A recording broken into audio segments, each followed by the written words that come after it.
If you were to describe the bubble in 3 words, what are those 3 words? It sounded easy. It sounded easy. It sounded easy. How's that? Does that make sense? In other words, mentally, when someone says you're going to have to lock yourself in a room for 7 days, you're like, well, I could do that. That's easy. I do that all the time at home. The difference is mentally, you can't leave.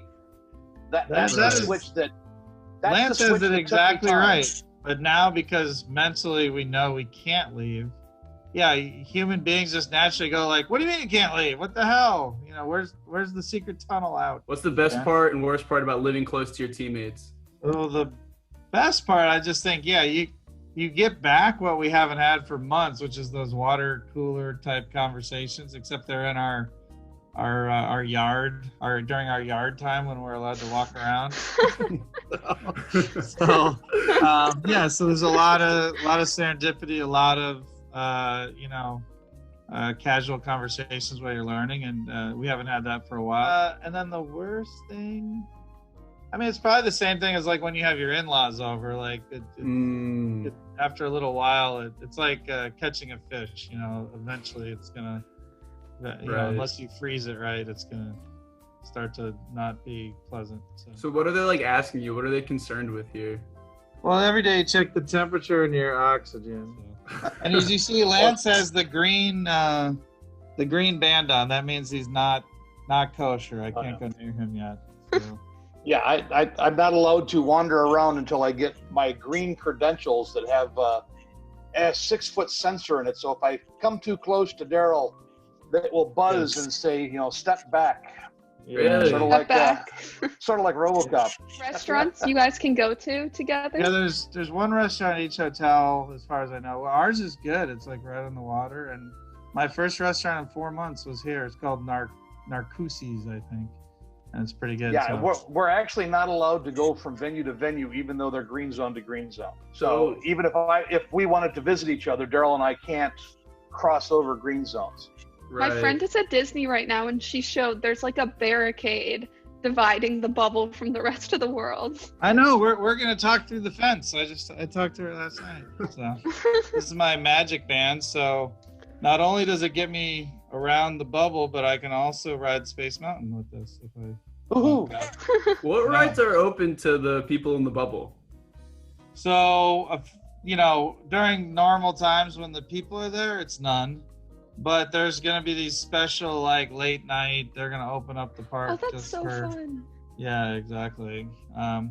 So that's my Disney. And then this is one, Lance, you're not gonna get this because you're not cool enough. This is the one ring that rules them all. It's it tracks your sleep, it tracks your like heart rate, and it warns you in the early stages if you're getting the virus. So I got that one too. I haven't worn a ring since my first year being married to Ellen, and so this is now my second ring. I don't know what there'll be another ring by the end of the season. I know. That'd be nice. Those aren't really great for wearing, but I'm glad you asked me that, Henry. So my thing is, if we win the title, I want a ring you can wear, but no one else thinks this is a good idea. They all want the bling. Yeah, the $80,000 ring you can't even wear. So I want to make 2 rings. Yeah, Lance, how does a hair convention and an NBA game, how are they similar and different? Oh, boy. You ran the hair convention? I didn't run them, no. I was one of the technicians for many different companies like Paul Mitchell, like Redken, like L'Oreal, like Aveda. I've worked many of these different shows in different capacities. I bounce around. Apparently, if you become a generalist at everything in theater and or what we call corporate theater, which is what this is, you become a technical director. So either that or you're a little hitman that goes after individual little things here and there. So like on this one, I'm just, as I told you earlier, I'm the fiber guy on this one. I'm not really designing any of the systems. I'm getting the interlinks between all of the different areas, along with my team and other people that I'm working with on the Fuse team, which is the company that's put together the LED screens. It was an interesting problem on this one because everyone's sitting normally in the stands and the screens are there for people sitting in the stands to stare at. So we had to come in and build screens that the cameras are there to get a shot of, because normally they wouldn't be getting any of this LED because it would be in the way of the people sitting there. And then now add to it that NBA and Microsoft have come up with an interesting concept where they're actually putting the season ticket holders of the teams that are playing in the screens. They're actually doing a live cutout like this, putting them in chairs and then on the screen. So that when they pan past it, you can see everyone in the screens doing what they would normally do in the stands, but from, I assume, their living room couch. Everybody's watching the NBA right now. NBA is so far in front of even MLS, even though they started earlier, they're doing it with no one in the stands. Can you imagine doing your soccer when you're used to listening to 3,000 screaming fans while you're playing? And now you basically have to act without an audience. Well, my question was, are they going to put the people with banging the balloons behind the free throw line? Yeah. Daryl, that might have to be you if there's no one else there, just back there behind, clapping them. That might be looked dimly upon. Oh yeah, if PJ Tucker left half his shoes at home, how many more Rockets personnel could have come to the bubble? That's a great one. They set the limit on number of people, but if we were giving a fixed metric volume of what we were allowed to bring, I think I could have gotten at least 2 or 3 more Tokies, who's one of our trainers who's tiny.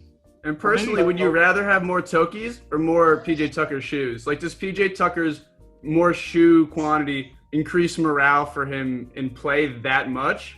PJ Tucker's shoes are like Samson's hair. Like, he needs his shoes. So I think we would have gone shoes. Toki's awesome, but we need PJ at his best. So the real question is, we actually had a Zoom call that we had to go through. Basically, we're told what could be ordered and what cannot be ordered to get through quarantine. And apparently, now I'm with them on this one, somebody has ordered up to 2 pinball machines, which I would have loved to have had 2 of those sent to me. Apparently, 2 live chickens have been ordered. This is sort of like Major League. 2 live chickens. What have you ordered? You got to step your game up. I didn't order I brought it with me. Yeah. All right. Cool. Well, thanks Signing so much. off. Thanks for having us. And Thanks for coming on, guys. Thank you. All right. You guys have a see you great guys. day. Yeah. You too. I like Bye, all Lance. the Bye, Daryl. I like all the fanfare content. I'm curious who's gonna win the fantasy basketball. That's gonna be fun. So. Was there any upsets?